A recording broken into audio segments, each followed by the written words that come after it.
कुर्मः पश्यामः चेत् एतत् वास्तविकरूपेण किमस्ति, एतदेकं महाकाव्यं भवति एव। महाकाव्यस्य यानि यानि लक्षणानि भवेत् तानि सर्वाणि लक्षणानि अपि अत्र नाम किं सन्निहितानि सन्ति। यथा महाकाव्य सर्गेषु बद्धः भवेत् एव, अत्र सर्गसङ्ख्या 19 भवति। पुनश्च महाकाव्य पद्यमयं भवेत्, पद्यद्वारा अपि अस्ति। अत्र एकः नायकः भवेत् यः धीरोदत्तः भवेत्, तदपि लक्षणम् अस्ति। पुनश्च एकवंशस्य बहवः नृपाः अपि भवेत्, तदपि अत्र उल्लेखः भवति। यथा अत्र इक्ष्वाकुवंशस्य राजा भवति दिलीपः, रघुः, पुनश्च अजः, एवं प्रकारेण सम्पूर्णवंशे अपि सर्वेषां विषये अपि प्रसिद्धराजानां विषये अपि अत्र वर्णनं भवति। अर्थात् महाकाव्यस्य यानि यानि लक्षणानि आवश्यकानि सन्ति तानि लक्षणानि अपि अत्र सन्ति एव। रचनाकारकः भवति महाकविकालिदासः। कालिदासस्य विषये अधिकं चर्चां न करोमि। तस्य यथा वयं जानीमः एव सप्तकृतयः, यत्र महाकाव्यद्वयं, खण्डकाव्यं द्वयं, नाटकत्रयम्। इत्युक्ते महाकाव्यद्वयम् इत्युक्ते एकमस्ति कुमारसम्भवं, यत्र 17 सर्गाः सन्ति। पुनश्च रघुवंशं, यत्र 19 सर्गाः सन्ति। तद्वदेव नाटकत्रयम् अर्थात् विक्रम उर्वश्यं, मालविका अग्निमित्रं, पुनश्च अभिज्ञानशाकुन्तलं। तद्वदेव खण्डकाव्यद्वयं, यथा ऋतुसंहारः, पुनश्च मेघदूतम्। एवं प्रकारेण तस्य सप्तकृतयः प्रसिद्धाः सन्ति एव। अत्र एतस्मिन् महाकाव्ये यदि पश्यामः चेत् अत्र सर्गसङ्ख्या भवति 19 इति। कदाचित् प्रश्नः आगच्छति एव, रघुवंशमहाकाव्यस्य सर्गसङ्ख्या किम् इति अथवा कति इति। तत्र भवन्तः निस्सन्देहेन नाम किम् उपस्थापयितुं शक्नुवन्ति, अत्र 19 सर्गाः सन्ति इति। पुनश्च रघुवंशे किं वर्णितमस्ति न 29 राजानां विषये अत्र वर्णनं भवति एव। रघुवंशमहाकाव्ये 29 ये राजाः सन्ति तेषां विषये अत्र प्रमुखरूपेण वर्णनं भवति एव। अत्र रघुवंशे एव प्रथमराजा कः भवति, प्रथमराजा भवति दिलीपः। अन्तिमराजा कः भवति, अन्तिमराजा भवति अग्निवर्णः इति। राजा दिलीपः अस्ति अत्र, पुनश्च तस्य पत्नी अस्ति सुदक्षिणा। एतयोः विषये एव प्रारम्भिकसमये भवति वर्णनं। एते किं कुर्वन्ति, वास्तविकरूपेण दम्पती नन्दिन्याः सेवा आरम्भं कुर्वन्ति एव। नन्दिनी धेनुः सेवा एव एते कुर्वन्ति। नन्दिनी धेनुः का अस्ति, एतस्य विषये अपि अग्रे चर्चां कुर्मः एव। रघुवंशस्य अपरनाम यदि कदाचित् प्रश्नः आगच्छेत् चेत् भवन्तः तत्र लिखितुं सम्भवन्ति। रघुवंशस्य अपरनाम आसीत् इक्ष्वाकुवंशः इति। इत्युक्ते रामचन्द्रस्य वंशस्य अपरनाम अपि आसीत् इक्ष्वाकुवंशः इति। अतः एतत् सर्वं किञ्चित् स्मरणे स्थापयन्तु। एतत् महाकाव्यम् अस्ति, सर्गसङ्ख्या अस्ति 19। प्रमुखरूपेण रघुवंशे एव किम् अस्ति, 29 राजानां विषये वर्णनं भवति। केषुचित् स्थानेषु 31 इत्यपि लिखितं भवति। अतः एतदपि किञ्चित् स्मरणे स्थापयन्तु। प्रथमराजा अस्ति दिलीपः, अन्तिमराजा अस्ति अग्निवर्णः इति। दिलीपस्य पत्नी का इत्युक्ते सुदक्षिणा भवति एव। एतस्य मङ्गलाचरणं यदि वयं पश्यामः, एतस्य मङ्गलाचरणं भवति नमस्कारात्मकमङ्गलाचरणम्। एतदपि भवन्तः अवगच्छन्तु, स्मरणे स्थापयन्तु। कदाचित् प्रश्नः आगच्छति, रघुवंशमहाकाव्यस्य मङ्गलाचरणं कीदृशं मङ्गलाचरणं। रघुवंशमहाकाव्यस्य मङ्गलाचरणं यद् भवति तद् भवति नमस्कारात्मकमङ्गलाचरणं। कस्मै नमस्कारः भवति इत्युक्ते पार्वती पुनश्च परमेश्वर, ईश्वर पार्वती एतयोः कृते नमस्कारः गच्छति एव। किमस्ति, एकवारं मङ्गलाचरणं पठामि, भवन्तः अपि स्मरणे स्थापयन्तु। भागार्थो विभ सम्पृक्तौ भागार्थो प्रतिपत्तये जगतः पितरौ वन्दे पार्वती परमेश्वरौ। अत्र पार्वती पुनश्च परमेश्वर ईश्वर एतयोः कृते एव किं भवति, प्रणाम एव गच्छति एव, नमस्कार एव गच्छति एव। पुनश्च अत्र वाक् इति पदम् आधारीकृत्य एव किम् आसीत्, महाकाव्यं भवति। अतः प्रथमपदमपि भवन्तः द्रष्टुमर्हन्ति, वाग् इति अस्ति एव। कदाचित् अत्र प्रश्नः आगच्छति, रघुवंशमहाकाव्ये श्लोकसङ्ख्या कति इति। रघुवंशमहाकाव्यस्य श्लोकसङ्ख्या भवति 69+1500। 69+1500 इत्युक्ते 1569 एतावत् श्लोकाः रघुवंशमहाकाव्ये वर्तन्ते एव। यथा यावत् अहं स्मरामि, प्रथमसर्गे प्रायः 95, परवर्ती सर्गे 70, एवं प्रकारेण तत्र श्लोकसङ्ख्या भवति। प्रायः यतो हि 19 सर्गाः सन्ति, अतः एवं प्रकारेण श्लोकसङ्ख्या किम् अस्ति, 1569 एवं प्रकारेण 69+1500 एतावत् श्लोकाः तत्र सन्ति एव। परवर्ती समये भवन्तः द्रष्टुमर्हन्ति, प्रायः एतस्मिन् महाकाव्ये 11 छन्दानां प्रयोगः भवति। एतदपि स्मरणे किञ्चित् स्थापयन्तु। कदाचित् प्रश्नः अपि आगच्छति, महाकाव्ये रघुवंशे महाकाव्ये कति छन्दानां प्रयुक्तः भवति। रघुवंशमहाकाव्ये मुख्यरूपेण 11 छन्दानाम् एव प्रयोगः भवति। यथा अनुष्टुप, इंद्रवज्र, उपजाति, उपेंद्रवज्र, औपछंदिक, त्रोटक, द्रुत विलंबित, पुष्पिताग्र, पहर्षिणी, मंजुभाषिणी, मत्तमयूरः, मन्दाक्रान्ता, मालिनी, रथोद्दाता, वंशस्ति, अत्र वांसस्ति इति भवत्येव, वसन्ततिलका, वैतालीय, शार्दूलविक्रीडित, शालिनी, स्वगता, पुनश्च हरिणी। एवं प्रकारेण एकादश छन्दानां प्रयुक्तः भवत्येव। इदानीं रघुवंशमहाकाव्यस्य संक्षिप्तं पश्यन्तु। रघुवंशं किं भवति, कालिदासस्य अन्य एक अनुपमा कृतिः अस्ति, इत्युक्ते यत् सप्तकृतयः तत्र प्रसिद्धाः सप्तकृतयः सन्ति, तासु सप्तप्रसिद्धाः कृतिषु कालिदासस्य एषा किम् अस्ति, एका अन्य एक अनुपमा कृतिः भवति एव। अत्र सर्गसङ्ख्या अस्ति 19। मुख्यरूपेण यदि पश्यामः चेत् तत्र रसस्य, कस्य रसस्य प्रयोगः इत्युक्ते शृङ्गाररसस्य एव प्रयोगः भवति एव। वैदर्भीरीतिः कपि भवति, पुनश्च कौशिकवृत्तिमाधुरी गुणः अपि अत्र वर्तते एव। मुख्यरूपेण सूर्यवंशी, अर्थात् कदाचित् अपि प्रश्नः भवति, इक्ष्वाकु रघुवंशस्य अन्य नाम किम् आसीत्, इक्ष्वाकुवंश, अपरपि एकं नाम आसीत् यत् भवति सूर्यवंश, इत्युक्ते सूर्यवंशीय राजानां विषये अत्र वर्णनं भवति एव। कति संख्या न नवविंशति राजानां विषये अत्र रघुवंशे महाकाव्ये 29 सूर्यवंशीय राजानां विषये अत्र वर्णनं भवति एव। ते के च ते इत्युक्ते ते प्रारम्भिकसमये आगच्छति दिलीपः, परवर्ती समये भवति रघु अनन्तरमस्ति अजः, अजस्य पुत्रः अस्ति दशरथः, दशरथस्य पुत्रः अस्ति रामः, रामस्य पुत्रः भवति कुशः। इत्युक्ते प्रथमसर्गतः षोडशसर्गपर्यन्तं भवन्तः एतेषां विषये वर्णनम् अधिकाधिकं भवन्तः द्रष्टुं शक्नुवन्ति एव। प्रथम, द्वितीय, तृतीय एवं प्रकारेण यत्र अधिकाधिकं दिलीपस्य वर्णनं भवति, परवर्ती समये रघुपराक्रमविषये वर्णनं भवति। अजस्य विषये तथा नास्ति, तथापि सप्तमे अष्टमे सर्गे प्रायः अजस्य विषये वर्णनं भवति। अष्टमे अजो विलापः अस्ति, परवर्ती समये नवमे दशरथस्य पुत्रीष्टियज्ञः, पुनश्च दशमाध्याये दशमसर्गे एव रामस्य वर्णनं भवति। रामस्य प्रमुखरूपेण दशमतः 15 अथवा 16 पर्यन्तं गच्छति, 16 कुशस्य विषये वर्णनं भवति। एवं प्रकारेण अधिकाधिक दिलीप, रघु, पुनश्च अजः, दशरथ, कुश एतेषां विषये अधिकरूपेण चर्चा भवति। परवर्ती समय यथा अतिथि, निषध, नल, नभ, पुंडरीक, क्षमधन्वा, दैवानिक, अहिनगु, परिपात्र, शील, उन्नाघ, वज्रनाभ, संक्षण, द्युतिष्ठाश्च, विश्वसः, हिरण्यनाभ, कौसल्य, वहिष्ठ, पुत्र, पुष्य, ध्रुवसन्धि, सुदर्शन, अग्निवर्ण। अन्तिमः राजा भवति अग्निवर्ण। अन्तिमे 19 सर्गे एतस्य विषये संक्षेपेण वर्णनं भवति एव। अतः अधिकाधिकं पश्यामः चेत् कस्य विषये अत्र वर्णनं भवति न, दिलीपः, रघु, अज, दशरथ, राम, कुश एतेषां विषये अधिकाधिकं वर्णनं भवति एव। अग्रे पश्यामः रघुवंशस्य प्रथमसर्गे। इदानीं सर्गाणां विषये चर्चां कुर्मः एव, यतोहि 19 सर्गाः सन्ति। कस्मिन् सर्गे किम् अस्ति, कस्मिन् सर्गे कस्य विषये वर्णनं भवति, एतत् सामान्यरूपेण द्रष्टव्यं भवति एव। रघुवंशस्य प्रथमसर्गे यदि वयं पश्यामः, अत्र सूर्यवंशस्य सामान्यरूपेण परिचयः दीयते एव। परवर्ती समये किं भवति, रघुवंशीयराज्ञा गुणावली अत्र वर्णनं भवति एव।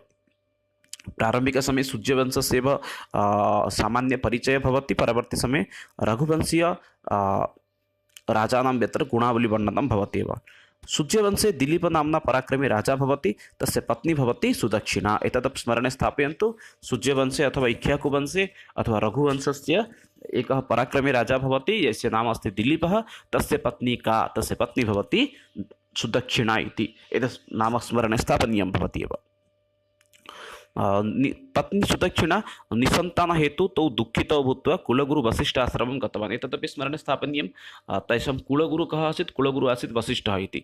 वसिष्ठ कस्य कुलगुरु आसीत् न, सूर्यवंशस्य एव कुलगुरु आसीत् वसिष्ठः एव। वसिष्ठकुलगुरु किं करोति एव, तदा त्रिकालदर्शी वसिष्ठः सर्वं विज्ञाय कामधेनुः कन्या नन्दिन्याः सेवानिमित्तमेव उपदेशं ददाति। कुलगुरु वसिष्ठ त्रिकालदर्शी भवति। कदाचित् प्रश्नः अपि आगन्तुम् अर्हति, त्रिकालदर्शी कः आसीत्। त्रिकालदर्शी रघुवंशे महाकाव्ये त्रिकालदर्शी कः भवति इत्युक्ते वसिष्ठ ऋषि। पुनश्च सूर्यवंशस्य कुलगुरु कः आसीत् इत्युक्ते वसिष्ठ ऋषि। नन्दिन्याः सेवां कर्तुं कः उपदिशति इत्युक्ते कुलगुरु वसिष्ठ एव उपदिशति एव। कामधेनु कन्या का भवति, कामधेनु कन्या भवति नन्दिनी इति। एते सर्वे एव नन्दिन्याः सेवा कर्तुं कः उपदिशति, नन्दिन्याः सेवा कर्तुं कुलगुरु वसिष्ठ एव उपदिशति एव। अतः एते केचन प्रश्नाः सन्ति, अपि स्मरणे अपि भवन्तः स्थापयन्तु एव।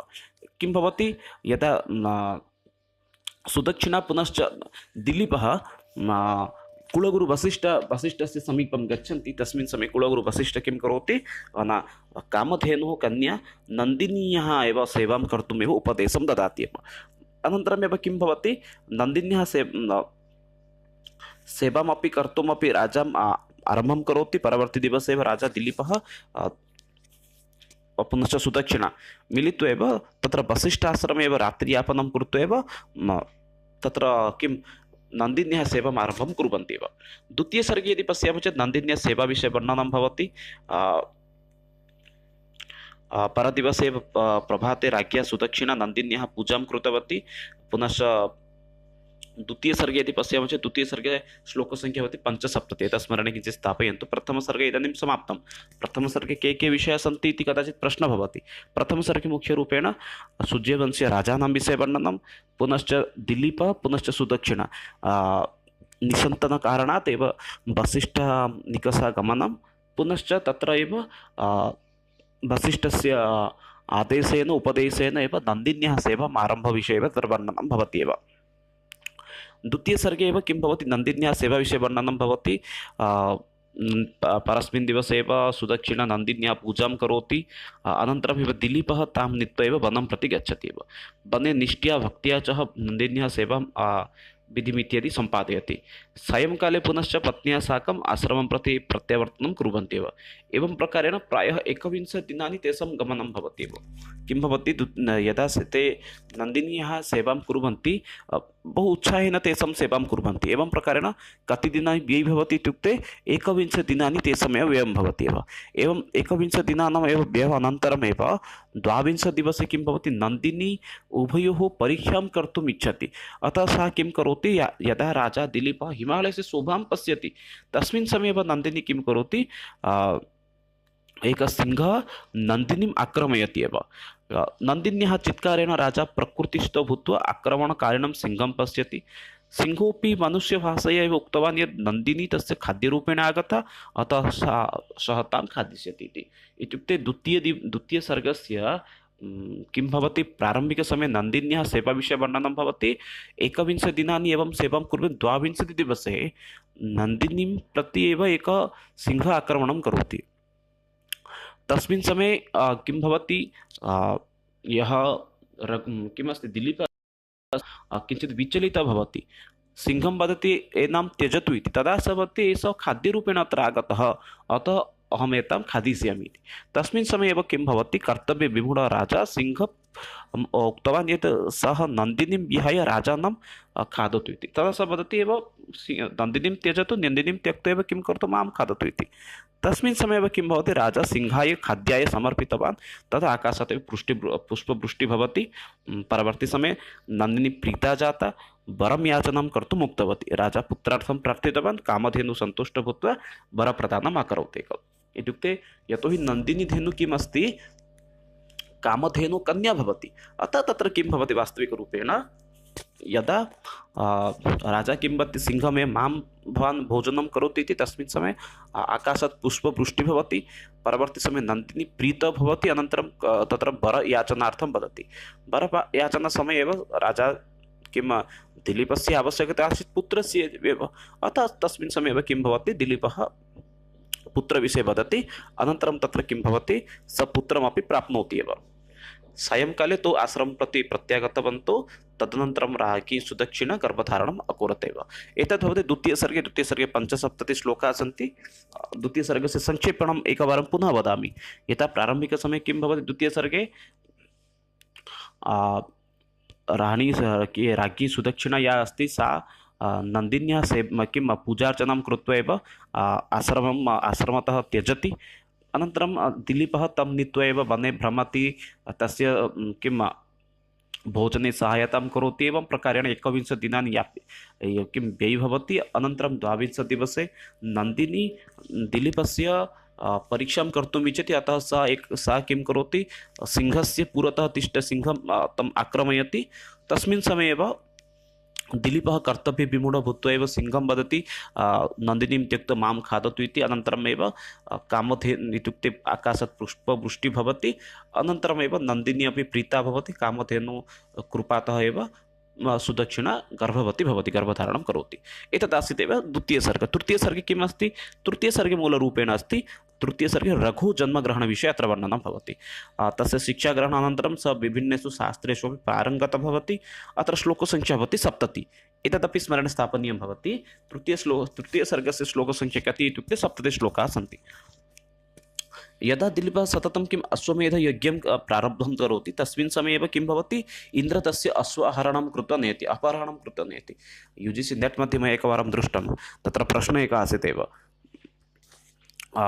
रघु किं यज्ञं कृतवान् इति। अश्वमेधयज्ञः, विश्वजितयज्ञः अथवा पुत्रेष्टियज्ञः, एवं प्रकारेण 4 विकल्पाः आसन् एव। अपरम् एकं यज्ञं किम् आसीत् किञ्चित् न स्मरामि, एवं प्रकारेण 4 विकल्पाः आसीत्। अश्वमेधयज्ञः कः करोति, पुनश्च असफलः कः भवति इत्युक्ते दिलीपः भवति। अस्तु, सः किं करोति एव, अश्वमेधयज्ञं कर्तुं सः चिन्तयति, प्रारम्भं करोति, किन्तु तस्य अश्व आहरणं कृत्वा एव कः नयति? स्वयम् इन्द्रः नयति। नन्दिन्याः दिव्यदृष्टिबलेन इन्द्रस्य अश्वाहरणं विषयं ज्ञात्वा रघु इन्द्रेण साकं प्रबलं युद्धं करोति, किन्तु युद्धे किं भवति? रघु पराजितं भवति, इन्द्रतः आशीर्वचनमपि प्राप्नोति। राज्यभागस्थानात् पित्रा सम्राट् रूपेण अभिलाषितः परवर्ती समये दिलीपोऽपि सुदक्षिणा सह वानप्रस्थाश्रमं गच्छति एव। इत्युक्ते प्रारम्भिकसमये किं भवति? युद्धं भवति, युद्धे सः पराजितः भवति। परवर्ती समये सः सम्राट् रूपेण तत्र अयोध्यायाः सम्राट् भवति। अनन्तरमेव दिलीपः पुनश्च सुदक्षिणा वानप्रस्थाश्रमं गच्छन्ति एव। एतदासीत् तृतीयसर्ग इति। इत्युक्ते तृतीयसर्गे किम् आसीत्? मूलरूपेण अश्वमेधयज्ञः, तत्र अश्वमेधयज्ञस्य असफलता, पुनश्च इन्द्रेण सह रघु पराक्रम इत्युक्ते युद्धविषये वर्णनं भवति। 70 श्लोकाः सन्ति एव। पुनश्च रघु सम्राट् रूपेण अयोध्यायाः भवति एव। चतुर्थसर्गे उत्तमरूपेण राज्यशासनं कृत्वा प्रजाहितकारिणि कार्याणि अपि अनुष्ठितवान्। विश्वविजयं कृत्वा विश्वजित् यज्ञस्य अपि आयोजनं कृत्वा ब्राह्मणेभ्यः बहु धनानि प्रदत्तवान् एव। चतुर्थसर्गे रघु किं रघु विश्वजित् यज्ञस्य आयोजनं करोति। प्रश्नः कदाचित् भवितुमर्हति, विश्वजित् यज्ञस्य आयोजनं कः करोति इति। विश्वजित् यज्ञस्य आयोजनमेव चतुर्थसर्गे रघुद्वारा भवति। पञ्चमसर्गे कुबेरस्य अनुग्रहात् कौश्चाय 14 कोटि सुवर्णमुद्राणि अपि प्राप्नोति। अनन्तरं रघुः पुत्रः अजायतः क्रमशः स यौवनावस्थां प्राप्तवान्। पुनश्च इन्दुमत्याः स्वयंवरार्थं विदर्भनगरीं प्रस्थितवान्। पञ्चमसर्गे कुबेरतः एव किं 14 कोटि सुवर्णमुद्रान् प्राप्तिविषये वर्णनम् अस्ति। पुनश्च रघुपुत्र अजस्य जन्मवृत्तान्तं वर्णनं भवति। पुनश्च इन्दुमत्याः सह विदर्भनगरीम् एव स्वयंवरार्थमेव अजस्य गमनम् एतेषु विषयेषु वर्णनं भवति एव। अग्रे पश्यामः। षष्ठसर्गे अजस्य विवाहः इन्दुमत्या साकं भवति। सप्तमसर्गे अन्यराज्ञैः सह युद्धं कृत्वा सम्मोहनाख्येन पराजितमपि भवति। अनन्तरमेव स्वराज्यं प्रति इन्दुमत्या साकं प्रत्यावर्तनविषये वर्णनं भवति। परवर्ती समये अष्टमसर्गे रघोः देहान्त, पुनश्च अज, पुनश्च इन्दुमती, एतयोः गर्भात् एव कस्य जन्म भवति? दशरथस्य जन्म भवति। इन्दुमत्याः विच्छेदहेतुः अजविलापमपि अष्टमसर्गे वर्णनं भवति। गुरु आदेशात् राज्यशासनं कृत्वा अनन्तरं स्वर्गारोहणमपि अजः करोति एव। इत्युक्ते तृतीयसर्गतः प्रमुखरूपेण पर्यन्तं किं भवति? पञ्चमसर्गपर्यन्तं तृतीय चतुर्थ पञ्चम अजस्य विषये, षष्ठ सप्तम अष्टम क्षम्यतां तृतीय चतुर्थ पञ्चम रघुविषये, षष्ठ सप्तम अष्टम अजस्य विषये प्रमुखरूपेण वर्णनं भवति एव। एवं प्रकारेण अग्रेपि भवन्तः द्रष्टुं शक्नुवन्ति। नवमसर्गे प्रबलपराक्रमी राजा दशरथो अयोध्यायाः राजा आसीत्। मृगे अवसरे सह भ्रमवशतः श्रवणकुमारं विषये वर्णनं भवति। पुनश्च तस्य अन्धपितरौ दशरथम् अभिसप्तवन्तौ, एतदपि तत्र वर्णनं भवति। दशमसर्गे पुत्रेष्टियज्ञस्य एव विषये अत्र वर्णनं भवति। पुनश्च रामलक्ष्मण भरतशत्रुघ्न एतेषां जन्म अपि वृत्तान्तं तत्र दशमसर्गे वर्णनम् अस्ति। ततः आरम्भः भवति रामचन्द्रस्य एव प्रशंसा एव। एकादशसर्गे विश्वामित्रेण सह रामलक्ष्मणौ वनं गत्वा ताडका, सुबाहु, मारीच प्रभृतीनां राक्षसानां हतवन्तौ, एतदपि वर्णनं भवति। केचन किं स्मरणदातव्य अंशाः सन्ति। पुत्रेष्टियज्ञस्य विषये कस्मिन् सर्गे वर्णनं भवति? पुत्रेष्टियज्ञविषये दशमसर्गे वर्णनं भवति। तथैव विश्वामित्रेण सह वनगमनविषये कस्मिन् सर्गे वर्णनं भवति? इत्युक्ते एकादशसर्गे भवति। तथैव अहल्यशापात् किमपि श्रीरामचन्द्र अपि अहल्यमपि शापात् अपि मोचनं करोति। पुनश्च जनकपुरीं गत्वा तत्र शिवधनुं भग्नं कृत्वा सः विजयी भवति। रामसीतायाः विवाहविषये अपि तत्रैव एकादशसर्गे वर्णनं भवति। प्रत्यावर्तनकाले परशुरामस्य गर्भभग्न अपि विषये अपि वर्णनं भवति। इत्युक्ते एते सर्वे केचन चिन्तनीयाः अथवा स्मरणीयविषयाः सन्ति। एकादशसर्गस्य सारांशः इत्युक्ते रामस्य विवाहः, पुनश्च वने सुबाहुमारीच एतेषां वधः, पुनश्च अहल्यायाः शापतः मुक्ति। पुनरेकवारं वदामि, सुबाहुमारीच एतेषां वधः, पुनश्च अहल्यायाः शापतः मुक्ति, रामस्य विवाहः, पुनश्च परशुरामस्य गर्भभग्न। एतेषु विषयेषु एव तत्र एकादशसर्गे वर्णनं भवति। द्वादशसर्गे पितृसत्यपालनपूर्वकं 14 वर्षाणि वनं श्रीरामचन्द्रलक्ष्मणेन सह गच्छति। तत्र सीताहरणं, रावणादिवधम् इत्यादि अपि तत्र वर्णनं भवति। द्वादशसर्गे इति स्मरन्तु, 14 वर्षाणां तत्र वनगमनं, पुनश्च लक्ष्मणेन सह वनगमनं, सीतायाः हरणं, रावणवध इत्यादि विषये अपि तत्र वर्णनं भवति। त्रयोदशसर्गे रामचन्द्रस्य लङ्कां प्रति पुनश्च प्रत्यावर्तनं विषये वर्णितं भवति। चतुर्दशे रामचन्द्र पुनश्च लक्ष्मण गङ्गानदीतटे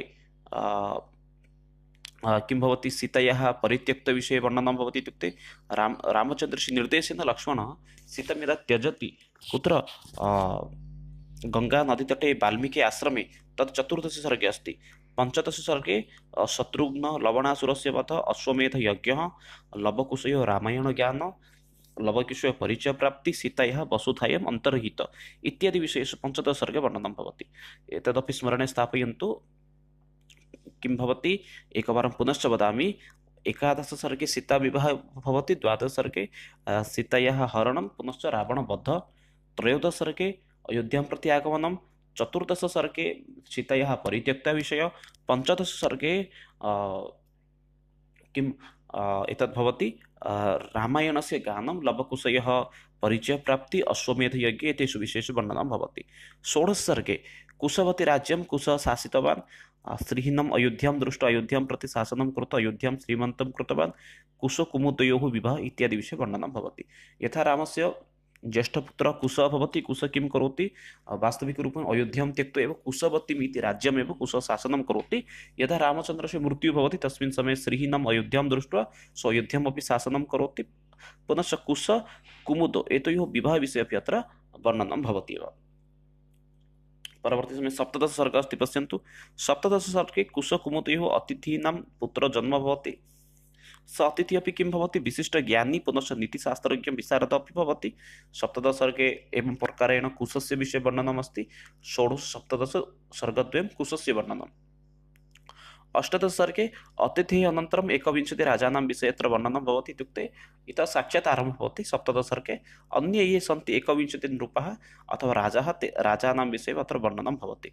अन्तिम नरपति भवति सुदर्शन, यः षड्वर्षीयः सन् सिंहासनम् अधिरूढवान्। इत्युक्ते तत्र अन्तिम यः राजा भवति, अन्तिम नरपति, यस्य नाम अस्ति सुदर्शन इति, सः षड्वर्षीयः अस्ति, सः सिंहासनम् आरोहणं करोति। नवदशसर्गे सुदर्शनस्य विवाहः, अग्निवर्ण नाम पुत्रस्य जन्मविषये वर्णनं भवति। सः अग्निवर्ण अपि किं भवति, अत्यधिक विलासप्रिय एव भूत्वा राज्यशासनं सुष्ठुरूपेण न चालयति। यदर्थं तस्य किं भवति, मृत्युः अपि अभवत्। तस्य पत्नी अन्तिमसमये किं करोति, राज्यशासनकार्यं सम्यक् रूपेण परिचालयति एव। एतदेव आसीत् किं वास्तविकरूपेण नवदशसर्गाणामेव सारांशः एव। किञ्चित् संक्षेपेण वदामि, प्रमुखसर्गविषये वदामि। प्रारम्भिकसर्गेषु तु भवन्तः द्रष्टुं शक्नुवन्ति, प्रथमे सर्गे तु नन्दिन्याः सेवानिमित्तमेव वसिष्ठाश्रमं प्रति गमनं, द्वितीयसर्गे नन्दिन्याः सेवाविषये वर्णनं भवति, तृतीयसर्गे रघुः जन्मवृत्तान्तं वर्णनं भवति। तथैव तेन एव व्याजेन यदि आगच्छामः चेत् अजविलापविषये, अजविलाप कस्मिन् विषये वर्णनम् अथवा कस्मिन् सर्गे वर्णनम् अस्ति इति प्रश्नः भवति। अजस्य विलापविषये कुत्र वर्णनं भवति, अष्टमसर्गे एव वर्णनं भवति। दशमतः पञ्चदशपर्यन्तं रामस्य चरित्रवर्णनं भवति। एतदपि कदाचित् प्रश्नः भवति, रामस्य चरित्रवर्णनं कस्मिन् कुतः कस्मात् सर्गात् कस्मात् सर्गपर्यन्तम् अस्ति इत्युक्ते तत्र उत्तरं भवति किं दशमतः पञ्चदशपर्यन्तम् इति। दशमे रामस्य जन्म, एकादशसर्गे सीताविवाह इत्यादि विषये वर्णनं भवति। पुनश्च द्वादशसर्गे रावणवध, पुनश्च सीतया अग्निपरीक्षा एतयोः विषये वर्णनं भवति। त्रयोदशसर्गे रामभरत एतयोः मेलनं विषये वर्णनं भवति। चतुर्दशसर्गे एव सीतयाः परित्याग। पञ्चदशसर्गे रामस्य स्वर्गारोहणं। षोडशसर्गे अयोध्यां प्रति प्रत्यागमनं। कस्य प्रत्यागमनम् इत्युक्ते कुशस्य प्रत्यागमनं, न तु रामचन्द्रस्य। रामस्य स्वर्गारोहणं पञ्चदशसर्गे समाप्तं भवति। षोडशसर्गे अयोध्यां प्रति प्रत्यागमनं कुशस्य भवति। एतदासीत् एव रघुवंशस्य एव संक्षेपेण सारांशः एव। केचन प्रश्नाः सन्ति, तत् सामान्यरूपेण वयं पश्यामः एव। रघुवंशे महाकाव्ये कति सर्गाः सन्ति? सर्गसङ्ख्या कति भवति रघुवंशमहाकाव्ये? 17, 16, 19, 18। सम्यक् विकल्पः भवति 19 इति। 19 इत्युक्ते 19 एव। 17 सर्गाः भवन्ति प्रमुखरूपेण कालिदासस्य, कुमारसम्भवस्य इति। अतः एतत् सर्वं स्मरणे स्थापयन्तु। एतत् भवन्तः कामेण्ट् बाक्स् मध्ये वदन्तु 16 पुनश्च 18। 16 सर्गः कस्मिन् महाकाव्ये अस्ति, 18 सर्गः कस्मिन् महाकाव्ये अस्ति, एतत् भवन्तः कामेण्ट् बाक्स् मध्ये वदन्तु एव। द्वितीयप्रश्नः अस्ति, अजविलापः रघुवंशस्य कस्मिन् सर्गे समुपलभ्यते? अजस्य विलापविषये कस्मिन् सर्गे वर्णनं भवति? अजविलाप इत्युक्ते अज क्रन्दनं करोति। कस्मिन् सर्गे करोति? अष्टमसर्गे करोति। किमर्थं करोति? यदा अज पुनश्च अजस्य विवाहः इन्दुमत्या सह भवति। विदर्भनगरीयः कन्या आसीत् इन्दुमती। इन्दुमत्याः सह अजस्य विवाहः भवति। विवाहात् परमेव किं भवति? तस्य गर्भात्, इन्दुमत्या गर्भात् दशरथस्य जन्म भवति। परवर्ती समये किं भवति? इन्दुमत्या किं देहान्तः भवति, मृत्युः भवति। मृत्युः परमेव अजः विलापः करोति। कस्मिन् सर्गे इत्युक्ते अष्टमे सर्गे। अनन्तरम् अजस्य अपि मृत्युः भवति। परवर्ती श्लोक एकः प्रश्नः अस्ति, भागार्थोऽविव सम्पृक्तो भागार्थो प्रतिपत्ते इति कस्य महाकाव्यस्य प्रथमश्लोकस्य प्रथमपादं भवति? वयं तु जानीमः एव, अत्र संशयः नास्ति। अहं यतो पूर्वमेव उक्तवान् एव, एतत् कस्य महाकाव्यस्य श्लोकमस्ति अथवा मङ्गलचरणमस्ति इत्युक्ते एतद् भवति रघुवंशस्य महाकाव्यस्य इति। कुमारसम्भवस्य अस्ति उत्तरास्यां दिशि इति भवति कुमारसम्भवस्य। अभिज्ञानशाकुन्तलस्य या सृष्टिः सृष्टुराद्या तत्र स्तग्धरा छन्दस्य प्रयुक्तं भवति।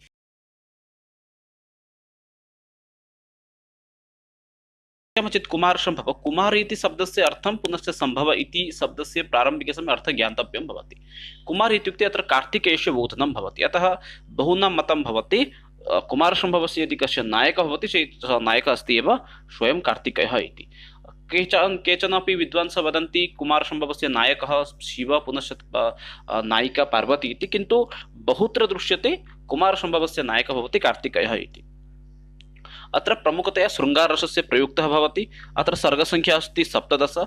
कालिदासस्य अपरम् एकं महाकाव्यम् अस्ति, अत्र सर्गसङ्ख्या किं भवति? 19 भवति। अस्तु, एतत् यदि पश्यामः चेत् उपजीव्यं कस्य इत्युक्ते एतत् मुख्यतः भवति रामायणस्य बालकाण्डतः एव केचन अंशाः गृहीताः भवन्ति। पुनश्च महाभारतात् अपि गृहीतं भवति, महाभारतस्य वनपर्वतः। पुनश्च शिवमहापुराणात् अपि एतस्य अपि ग्रहणं भवति। प्रमुखरूपेण शिवमहापुराणात् एव एतद् ग्रहणं भवति इति बहूनां मतं भवति। यदि सर्गेषु यदि पश्यामः चेत् प्रमुखसर्गः भवति चतुर्थसर्गः। चतुर्थसर्गे एव किं दृश्यते अधिकाधिकः? तत्र रतिविलापः। रति इत्युक्ते कामदेवः भवति मदनः, तस्य पत्नी भवति रति, तस्याः विलापविषये अत्र अधिकाधिक चतुर्थसर्गे वर्णनं भवति। अन्यसर्गाणामपि महत्त्वं वदामि। इत्युक्ते कस्मिन् सर्गे कार्तिकेयस्य जन्म भवति, कस्मिन् सर्गे कार्तिकेयः तारकासुरस्य वधं करोति। यत् तारकासुरस्य वधविषये इति पश्यन्ति चेत् तत्र तारकासुरस्य वधः भवति तत्र अन्तिमसर्गे एव, 17 सर्गे एव। तथैव शिवपार्वत्योः विवाहविषये अपि वर्णनं भवति। यतः एतेषु वर्गेषु कस्मिन् सर्गे किम् अस्ति इत्यादि विषये अग्रे एव चर्चां कुर्मः एव। अस्तु, अत्र अग्रे एव आरम्भं कुर्मः एव। अग्रे पश्यामः केचन ध्येय अंशाः आसन्, या नाम उक्तमेव। उपजीव्यम् अस्ति शिवमहापुराण, रामायण, महाभारतस्य वनपर्व, चतुर्थसर्ग प्रमुखं भवति रतिविलापनिमित्तम्। एतस्य मङ्गलाचरणमपि बहुत्र पृच्छति, अतः मङ्गलाचरणमपि भवन्तः एकवारं स्मरणे संस्थापयितुं शक्नुवन्ति। किं भवति? अस्ति उत्तरास्यां दिशि देवतात्मा हिमालयो नाम नगाधिराजः, पूर्वोपरो तयोधिनम् बकायस्थित पृथिव्यामिव मानदण्डः, स्वरविषये न चिन्तयन्तु, यथा कथञ्चित् एव चलति एव। एतत् भवति प्रमुखरूपेण एतस्य मङ्गलाचरणम्। अस्ति इति यत् पदम् अस्ति, अस्ति कश्चित् वाग्विशेषः, एतत् पदत्रयम् आधारीकृत्य कालिदासः स्वकीयं प्रसिद्धकाव्यानां रचनां करोति। यथा अस्ति इति पदम् आधारीकृत्य अस्ति उत्तरास्यं दिशि देवता हिमालयो नाम नगाधिराज इति तद् किं भवति, प्रथम मङ्गलाचरणं भवति। कश्चित् इति पदम् आधारीकृत्य भवति कश्चित् कान्ता विरह करुणा स्वाधिकारात् प्रमत्तः, मेघदूतस्य अस्ति मङ्गलाचरणं, वस्तुनिर्देशात्मकं वर्तते। पुनश्च वाक् इति पदम् आधारीकृत्य रघुवंशस्य एव रचनां भवति एव। अतः अत्र भवन्तः द्रष्टुमर्हन्ति अस्ति उत्तरास्यं दिशि देवतात्मा हिमालयो नाम नगाधिराज इति एतस्य एव किं भवति, मङ्गलाचरणं भवति। परवर्ती अग्रे पश्यन्तु। एतस्य सारांशम् एकवारं प्रारम्भिकसमये कथावस्तुम् एकवारं पश्यन्तु। अग्रे एव तस्य किं कुर्मः, सारांशात् अनन्तरमेव एतस्य प्रत्येकसर्गे किं कुत्र वर्णितम् अस्ति तदपि चर्चां कुर्मः एव। वस्तुतः किं भवति, पर्वतराज हिमालयस्य मैनकनामक पुत्रः भवति, पुनश्च गौरी नाम्नी कन्या अजायत। एतत् स्मरणे स्थापयन्तु, कदाचित् प्रश्नः आगच्छति हिमालयस्य पुत्रः कः, हिमालयस्य पुत्रः भवति मैनका इति तस्य पुत्रः भवति, पुनश्च तस्य कन्या या अस्ति सा भवति गौरी इति। सा एव कन्या किं भवति, पार्वती उमा इति नाम्ना अपि विभिन्नेषु स्थानेषु ख्याता अपि भवति। अतः स्मरणे स्थापयन्तु मेनका पुनश्च गौरी। कन्याप्राप्त्यानन्तरम् एकदा नारदः आगत्य किं वदति, तस्य विवाहः शिवेन सह भविष्यति इति वदति। पुनश्च हिमालय वर्षम् अनुभवन् शङ्करस्य सेवां कर्तुं पार्वतीदेवीं प्रेषयति। तस्मिन् दिवसे तारकासुरात् एव सर्वे देवाः पराजिताः अभवन्। इन्द्रेण सह सर्वे देवाः ब्रह्माणं सकाशे आगत्य एकं दृढं सेनापतिं याचितवन्तः। यतोहि तस्मिन् समये तारकासुरः किं भवति, बहु शक्तिशाली भवति। तस्मात् एव तारकासुरात् एव सर्वे देवाः पराजिताः भवन्ति। अतः सर्वे देवाः किं चिन्तयन्ति, ब्रह्माणं समीपं गत्वा तत्र प्रार्थनां कुर्वन्ति, उपयुक्तसेनापतेः आवश्यकता अस्ति, येन वयं किं भवितुं शक्नुवन्ति, तारकासुरात् एव जयप्राप्तुं सम्भवति इति। अतः तदा ब्रह्मा वदति, शिवस्य वीर्यात् कश्चन सुदृढः सेनापति सम्पश्यते, इत्युक्ते जन्म भविष्यति।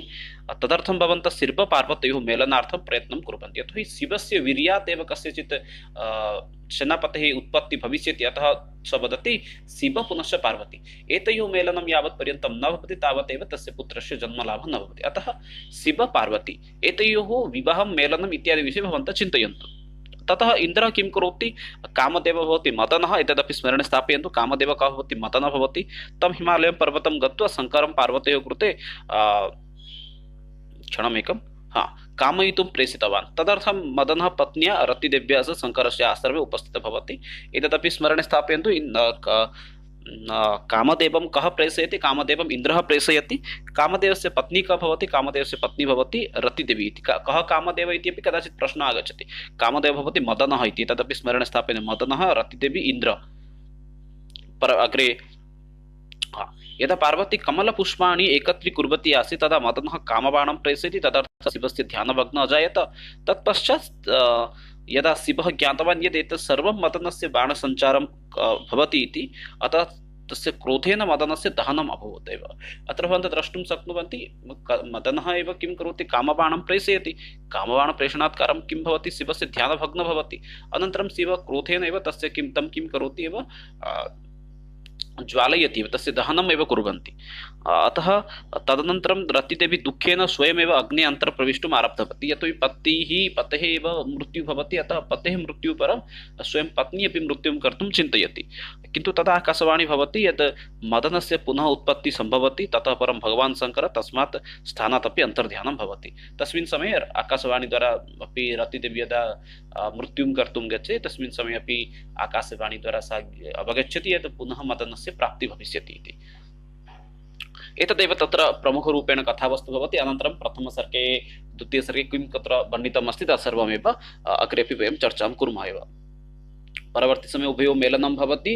परवर्ती समये किं भवति, उभयोः मेलनात् परं शिवपार्वत्योः मेलनं भवति। उभयोः वीर्यात् एव कस्य किं तदुच्यते, कार्तिकेयस्य अपि जन्म भवति इत्यादि विषये वर्णनम् अस्ति। अन्तिमे एव तारकासुरस्य वधः भवति। प्रत्येकस्मिन् सर्गे किं कुत्र वर्णितम् अस्ति तदपि सामान्यरूपेण पश्यामः एव। प्रथमसर्ग अस्ति, सर्गस्य नाम सर्गे अस्ति प्रथमसर्ग। प्रथमसर्गे प्रमुखरूपेण किम् अस्ति न हिमालयपर्वतस्य वर्णनं भवति। ततः पार्वत्याः जन्म, पुनश्च बाल्यकाले एव तस्य यौवनप्राप्ति, विलक्षणसौन्दर्य इत्यादि विषये तत्र प्रमुखरूपेण वर्णनम् अस्ति। कदाचित् प्रश्नः भवति कुमारसम्भवे किं वर्णितम् इत्युक्ते कुमारसम्भवस्य प्रथमसर्गे किं किं वर्णितम् अस्ति। कुमारसम्भवस्य प्रथमसर्गे हिमालयपर्वतस्य वर्णनं, पार्वत्याः जन्म, बाल्यकाले एव तस्य यौवनप्राप्ति, विलक्षणसौन्दर्य इत्यादि विषये तत्र वर्णनं भवति। पुनश्च नारद इत्युक्ते पुनश्च पार्वत्याः विवाहविषये अपि नारदमुखात् एव भविष्यवाणी एव हिमालयपर्वत शृणोति एव। अतः सः किं करोति, अग्रे पश्यामः। अग्रे द्वितीयसर्गे किं भवति। द्वितीयसर्गे प्रमुखरूपेण प्रथमसर्गे किं किं सम्भवत् भवन्तः ज्ञातवन्तः एव। द्वितीयसर्गस्य सारांशं पश्यन्तु। द्वितीयसर्गे इन्द्रादयः सर्वे देवाः तारकासुरात् एव विरक्तः सन् ब्रह्माणं सकाशं समागत्य ब्रह्माणमुखात् एव शिव पार्वती एतयोः विवाहः करणीयः इति अवगच्छन्ति।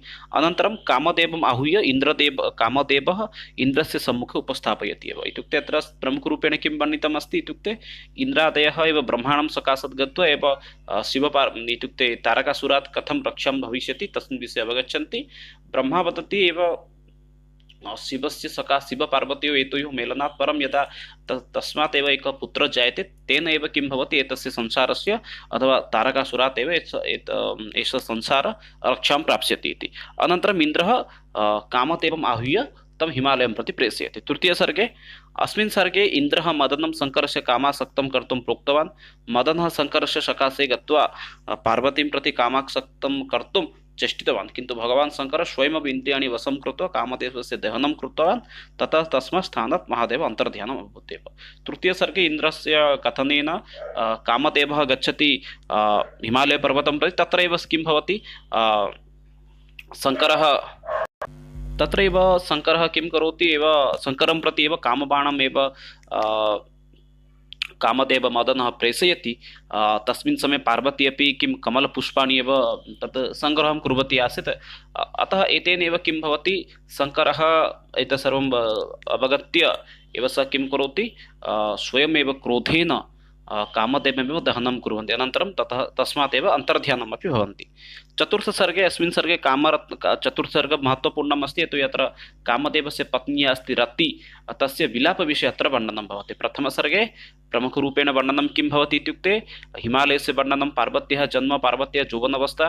द्वितीयसर्गे तारकासुरात् रक्षाप्रसङ्गः। तृतीयसर्गे कामदेवस्य दहनप्रसङ्गः एव। चतुर्थसर्गे किम् अस्ति प्रमुखरूपेण, कामदेवस्य पत्नी अस्ति रतिदेवी, तस्याः करुणविलापविषये अत्र प्रमुखरूपेण वर्णनं भवति एव। पुनश्च तत्रापि आकाशवाणी भवति यत् उभयोः मेलनं पुनश्च भविष्यति इति, तत्रापि आकाशवाणी भवति एव।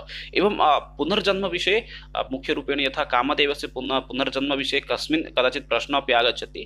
कामदेवस्य पुनर्जन्मविषये कस्मिन् किमुच्यते तत् कथायाम् उल्लेखः अस्ति, तद् भवति कादम्बरी। कादम्बरी भवन्ति यदि कथां पश्यन् तस्मिन् प्रसङ्गे यथा कामदेवस्य पुनर्जन्मविषये तत्र उल्लेखः भवति एव। अस्तु, कादम्बर्यामपि तद् कुमारसम्भवस्य विषये वर्णनं भवति सामान्यरूपेण। अग्रे पश्यन्तु। ततः सः आत्महत्यां कर्तुं प्रयतते, किन्तु आकाशवाणी सहायेन पुनरपि मदनदेवस्य रक्षा भविष्यति इति सः ज्ञातवान्। एतत् तु सामान्यम् अस्त्येव ज्ञातवन्तः। एतस्य PDF अपि भवन्तः अचिरात् एव प्राप्स्यन्ति। पञ्चमसर्ग अस्मिन् सर्गे पार्वती ज्ञातवती यत् महादेवम् आकर्षयितुं सौन्दर्यं नापेक्षितं, तत्तु तपस्या, तदर्थं तपस्या आवश्यकी अस्ति। तेनापि किं शङ्करमेव किं तद् कर्तुम् एव आकर्षणं कर्तुं कस्य आवश्यकता अस्ति, तपस्याः आवश्यकता अस्ति, न तु कस्य सौन्दर्यस्य अपेक्षा। सौन्दर्य अपेक्षा तपस्याः आवश्यकता अस्ति इति धिया पार्वती ततः किं करोति, महादेवमेव प्राप्तुं तपस्यां कर्तुं गच्छति। तदर्थं सा पार्वती हिमालयपर्वतस्य उपरि भागे गत्वा तस्य तपस्याम् आरम्भं करोति। यस्मिन् स्थाने सा तपस्याम् आचरितवती। कालान्तरे तत् स्थानं किम् उच्यते, गौरीशङ्करस्थानम् इत्यपि तदपि प्रसिद्धं भवति एव।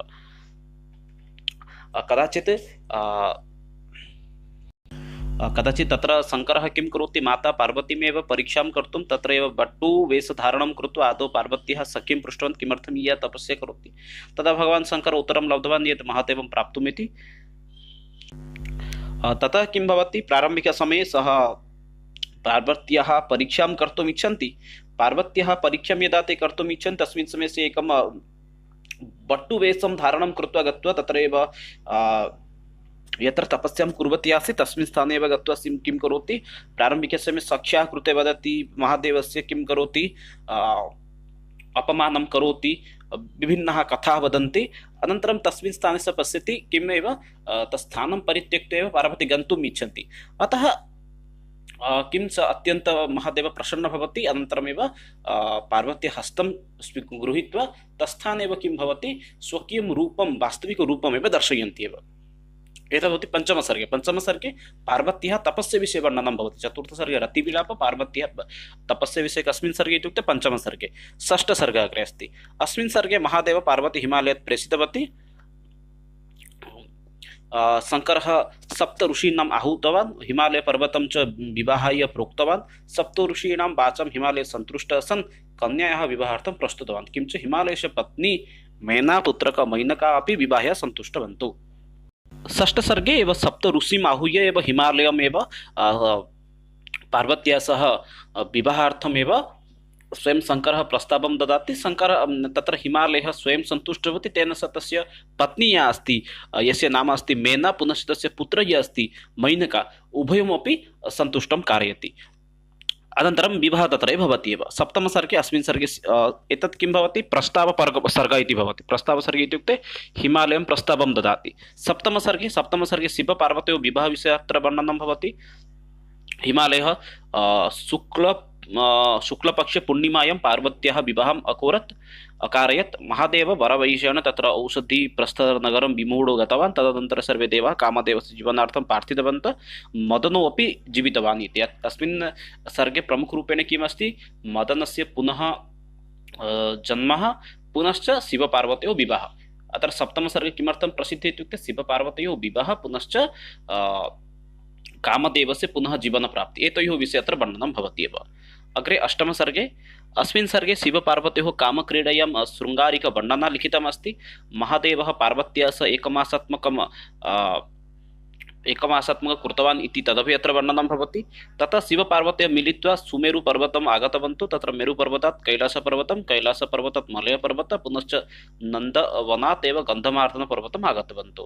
इत्युक्ते अष्टमसर्गे प्रमुखरूपेण शिवपार्वत्योः यद् किं उच्यते तद् पृथ्वीविहारः भवति, तस्मिन् प्रसङ्गे अत्र प्रमुखरूपेण वर्णनं भवति। इत्युक्ते कामक्रीडा, शृङ्गारवर्णना, पुनश्च शिवपार्वती मिलित